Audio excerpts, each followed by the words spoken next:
Caroline Vout is reader in classics at the University of Cambridge and a fellow of Christ's College. Her many publications are notable for their interdisciplinary approach to Roman culture. She's equally at home discussing works of art and literary texts, as demonstrated, for instance, in her Power and Eroticism in Imperial Rome of 2007. And I'm sure we're all very much looking forward to her new book, Classical Art, A Life History from Antiquity to the Present. And is that actually published yet, Carrie? It's out now. Fantastic. Well, very exciting. So we will all be rushing out to buy copies. But anyway, now she's going to talk to us about Nero. So thank you very much, Carrie. Thank you.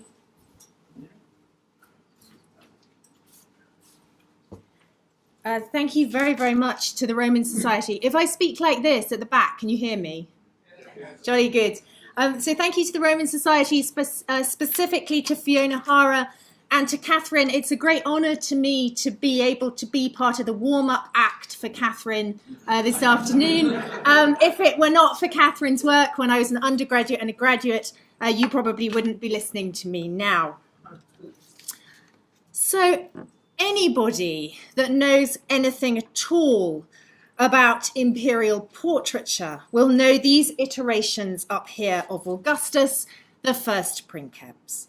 Their strong, unlined features lift him above the sea of ugly Romans of the Republic, and indeed they lift him beyond the Hellenistic paradigms that had shaped his and Pompey's earlier images with their debt to Alexander the Great, to wrap his new autocracy in cool, calm classicism. Anyone who knows anything at all about imperial portraiture probably also knows that that classicism, if we can call it that, became standard kit for what a Roman emperor looked like. His immediate successors, Tiberius, Caligula, even the more veristic Claudius there in the bottom left-hand corner, not to mention those who didn't make it, like the tragic Gaius and Lucius in the middle bottom and on the right, share in the limited body types that ensure that attention is drawn to the face, where the crown of hair, bony yet relatively ageless features and jutting ears draw a bloodline where none exists, demanding in that moment of indecision over which emperor it is that we're actually looking at, that we've set them already in the palace on the throne, that we see their office as being as important as their personhood. And not only Augustus's immediate successors. A century later, Trajan's image makers are still using similar tropes to aid his integration, and on the left, you're looking there at the Louvre Trajan, and on the right, an Augustus in the Metropolitan Museum of Art. And still later, post the Tetrarchy, when the rule of the Roman Empire by 4 men had demanded a different kind of representation of rule that replaced individual charisma to emphasize not the who, but the what.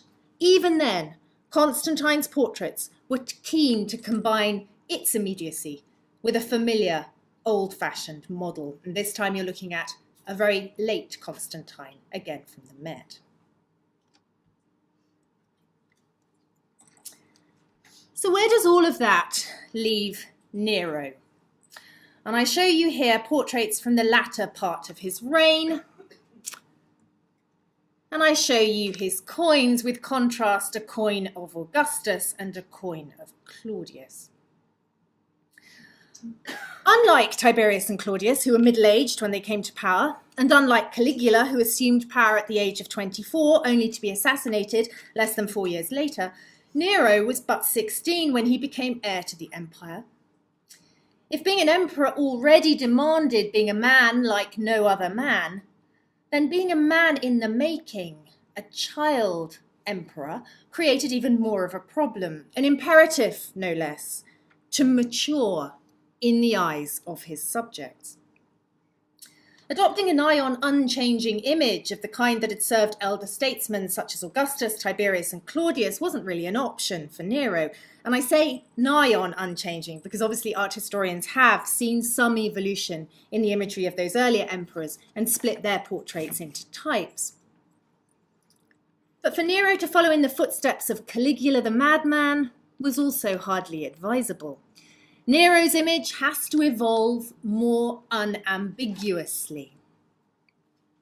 through boy to man to monarch. What are we to make of that development? Where is the scholarship on Augustus's portraiture? And I'm obviously thinking here of Paul Zanker's seminal work, but also Eugenio's wonderful Augustus exhibition. Whereas that gives us a sophisticated picture of how the emperor as image was disseminated and digested in antiquity. When it's Nero's portraiture that we're talking about, the sheer weight of his personality risks suffocating any subtlety of interpretation. And before you start raising objections, I realise that there are exceptions to that in the secondary literature, of which there are obviously some, not least Eugenio again, which, I could mention. But I would still maintain that while we find it easy to see these revisionings of a sickly, wrinkly Claudius as performances of divinity and heroism suitable to their contexts in Latium and Asia Minor respectively, our knee-jerk reaction is to read Nero's later portrait types straight, as the face of a bloated tyrant ruined by excess. Diana Kleiner is not untypical when she writes of this head, now in the Worcester Museum of Art and dated to between 64 and 68 CE, as follows, and I quote, "Although Nero never reached the age where he could be depicted as old, however, the aging process is incorporated into his portraiture. He's portrayed as a bland Julio-Claudian prince in 51, as a mature youth in 54 and 55, and as a corpulent and debauched megalomaniac between 59 and 68. The vicissitudes of Nero's life are therefore mirrored in his portraits. In fact, in the Worcester portrait, Nero's eyes seem smaller, almost entirely lost in the mountain of flesh of his cheeks and his chin." End quote.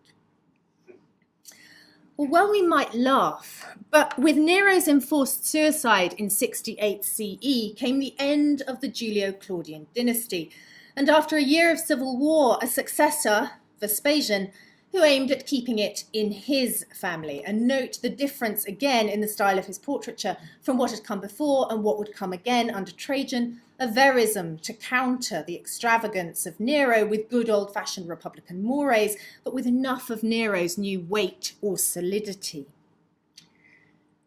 Laying the foundations for a new dynasty relied on continuity and rupture, and Nero bore the brunt of that rupture, enabling the first Julio-Claudian ruler Augustus, adopted son of Julius Caesar, to live on as the role model for continuity.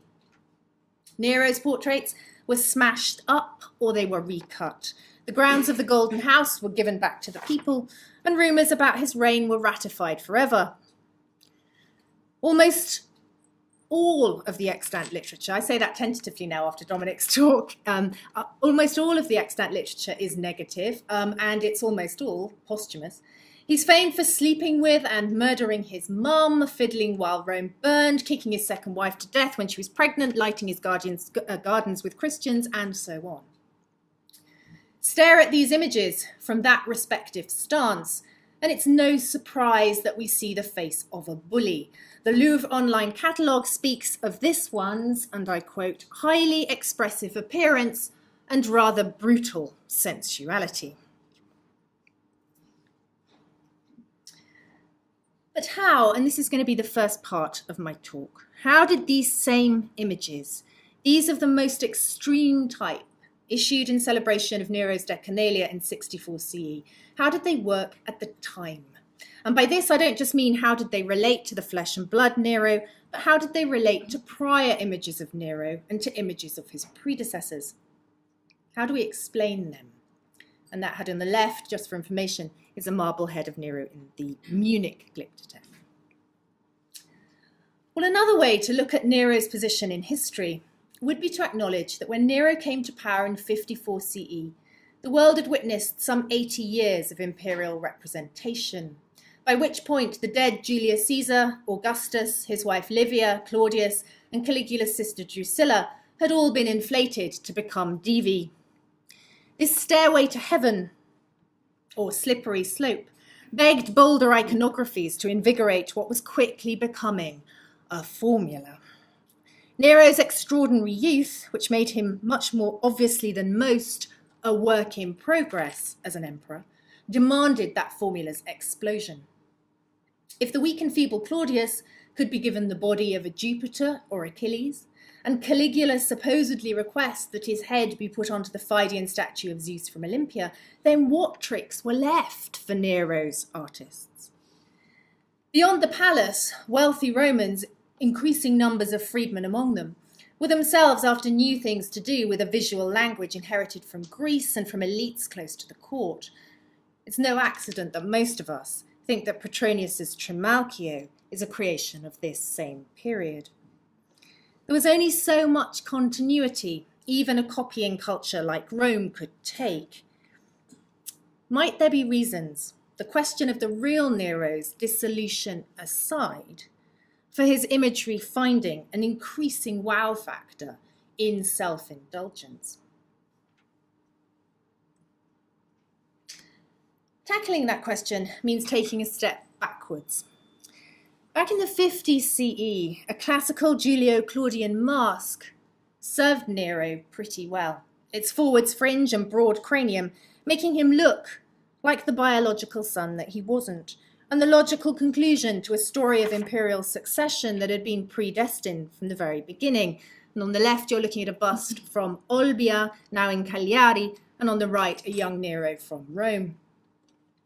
Except, of course, that initially, Nero needed the presence of his mother as a kind of co-regent, and Dominic's already showed you some of these. Coins showing them eye to eye or cheek to cheek were minted until December 55, when his soul image took over.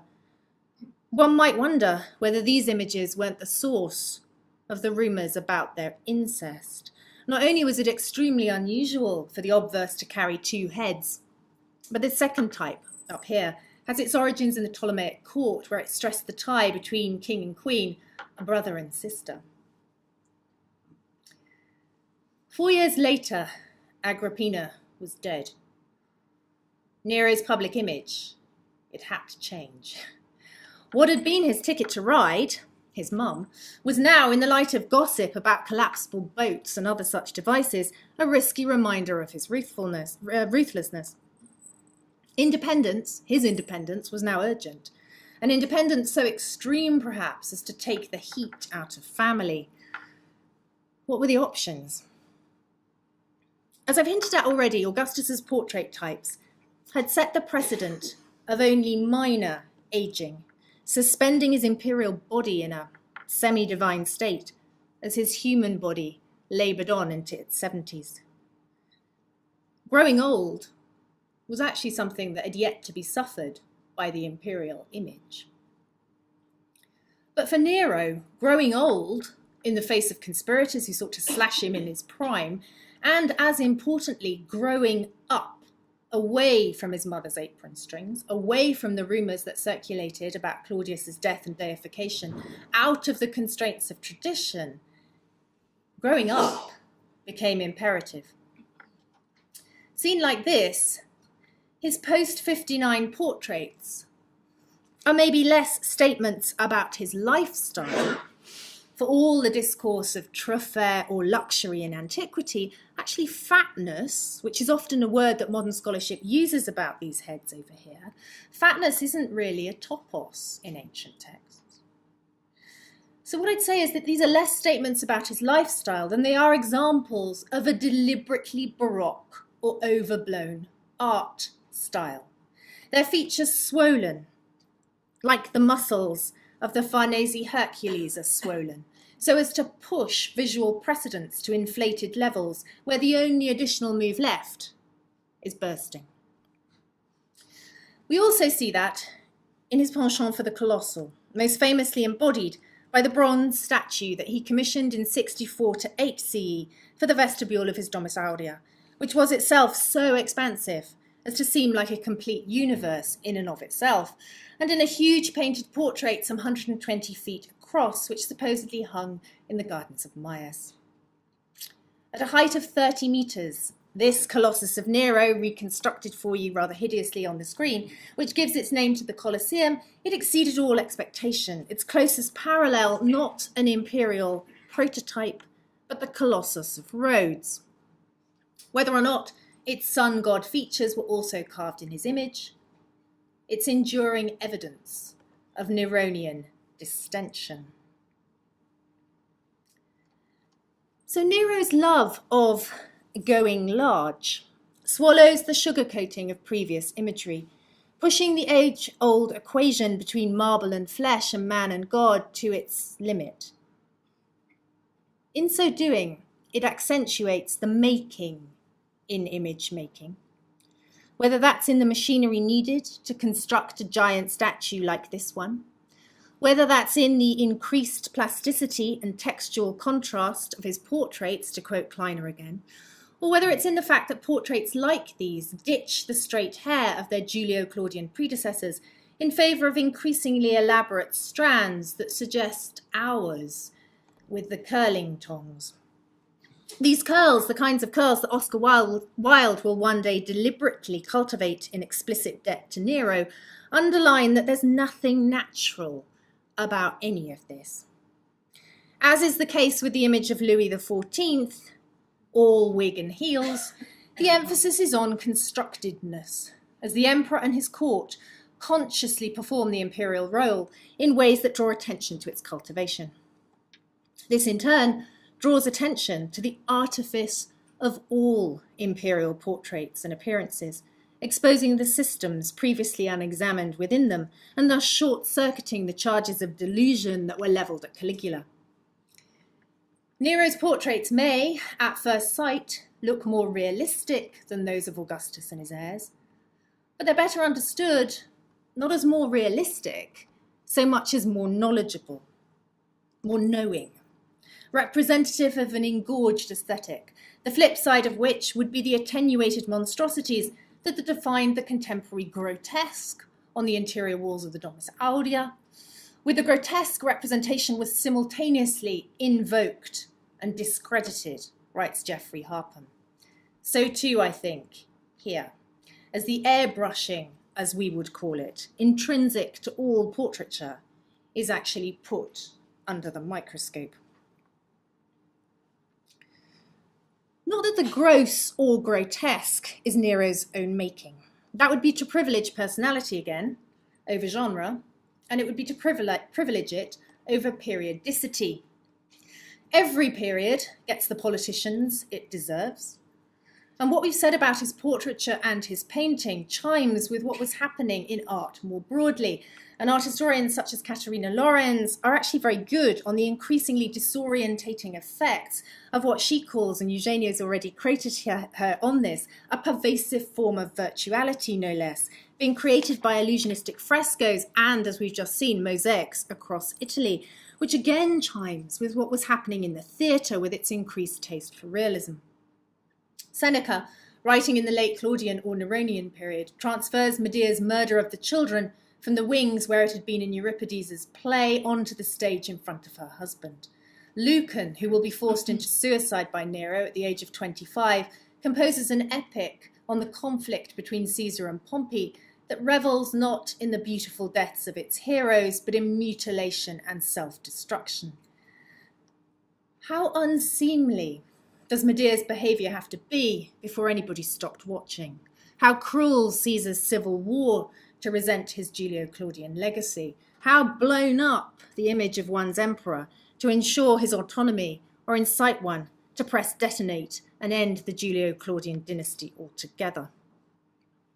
Rome had long been an empire, but as it expanded under Augustus and its chain of emperors extended, the line between experience and imagination, the possible and the impossible, became so blurred as to become a theme in its own right.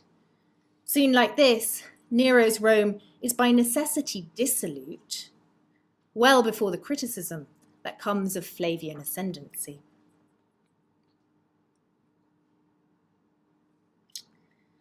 Well, having gone large, I want for the second part of my lecture to stay small.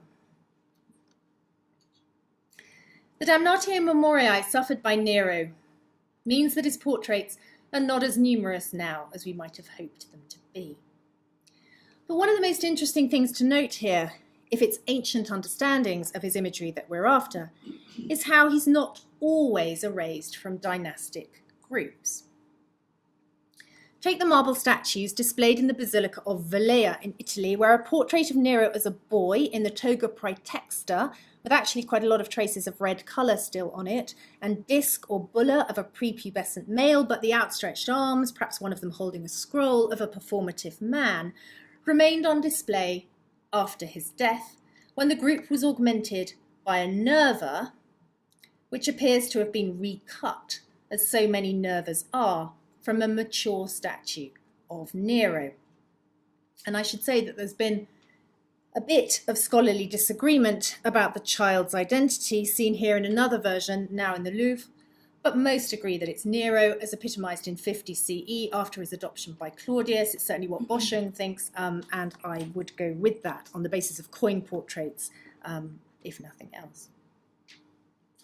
So next to Nero, the boy at Velea, from the Claudian period on, were his adoptive father, an image itself recut from one of Caligula, an image of his mother, which some scholars think was a reworked Messalina, in a trio which at the time of its erection represented a new chapter in the Julio-Claudian dynasty, which had been celebrated by statues there since at least the reign of Caligula and looked to its longevity in the shape of the young prince. Less than a decade later, Mum, adoptive dad, and stepbrother Britannicus were dead, all of them reputedly murdered. So if recutting was so common, why not recut the problem child? Perhaps because as a child, he's not a problem. Instead, he's a young boy full of promise and Apollo in the making, with a face and hairstyle that identify him as much as young Claudius as they do young Nero. No matter that Nero is Claudius's son by adoption only, and the implied genetic coding counterfeit, from this point of view, culling the portrait of the young Nero from a family group is less a comment about his reign than about the mechanics of imperial succession. In which plotline is the viewer more invested? Nero's tyranny? Claudius, the now god? Or the durability of a principate which had, by the time that Nerva's portrait joins the party, been through another dynasty and a second Nero in the shape of Domitian, and was now in the shaky hands of a benign but aged placeholder.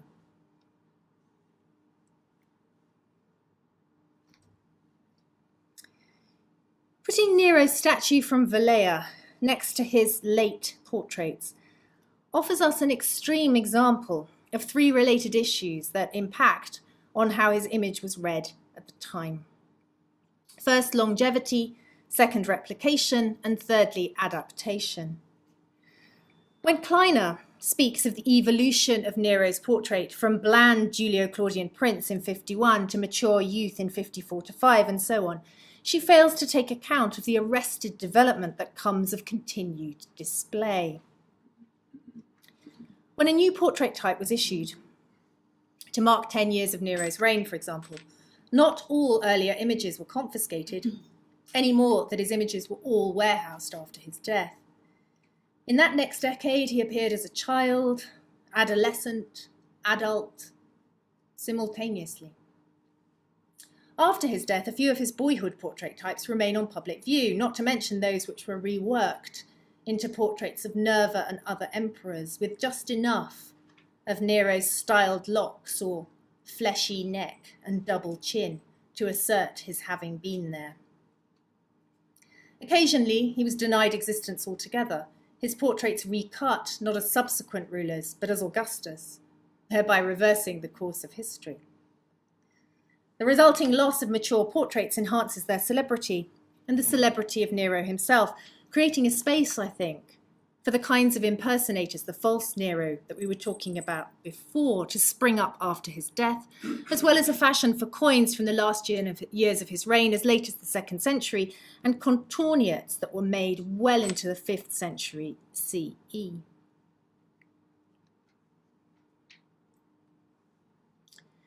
But even before Nero's death and the destruction of his images, this sense of something missing was as important to the stories that they told as their physical presence. And by this, I'm not just referring to the person that any of these heads is and is not, the ways in which they inspire authors such as Suetonius to want to see through them, to a Nero, a man with spotty skin, bandy legs, and a pot belly. I'm actually talking about the failure of any one of these to epitomize all of the images of Nero out there. Some of them versions of this same portrait type in marble, bronze, large-scale miniature, but others different moments in Nero's career. The combination of seeing Nero as a boy and as a mature man is actually quite different, I think, from seeing the Duke of Sussex's life in pictures. Sculptures such as this, they also mark life stages, but they do so in a visual world where Augustus's comparatively unchanging appearance still leaves scholars arguing over the type and date of some of his portraits, where it was common for statues to be made with detachable heads and detachable hair so as to build instability into their identity, and where few people outside of Rome had any idea at all of what the real emperor looked like. These portraits then do not simply record the time of their making. Interestingly, there are no stories about Augustus or Nero and their portraitists to rival those told about Alexander. The best we get really is Nero summoning Zenodorus to Rome to make the Colossus. These portraits were made to be remade, sometimes literally, and they came alive. They gave the emperor a life in ensuing acts of comparison. Nero resides not in this image up here, but in sets and sequences of images. Viewers create him out of difference. It is the bland, mature, and corpulent in dialogue with one another that made this image the image of a megalomaniac. The delusional fantasies that word megalomania encompasses are in this case as much about the visual imperatives of the period and about being a boy emperor as they are about Nero's innate criminality. And of course, later accounts of the man were written not only in the archives, but against a backdrop of bronze and marble emperors. This isn't to suggest that we should revise Tacitus and Suetonius' assessment and make Nero merely a victim of fate, but it is to ask that we pause before thinking that the head on the screen, now in the Worcester Art Museum, is what Nero saw in the mirror, any more than that the Meroe head of Augustus, now in the British Museum, is what Augustus saw in the mirror. I often remind my students that from Tacitus and Suetonius' perspective, Nero, as the last of the Julio-Claudians, has got to be a blowout. But what I suppose I'm suggesting to you today is that as a young interloper in that time and space, Nero's only strategy was already inflation.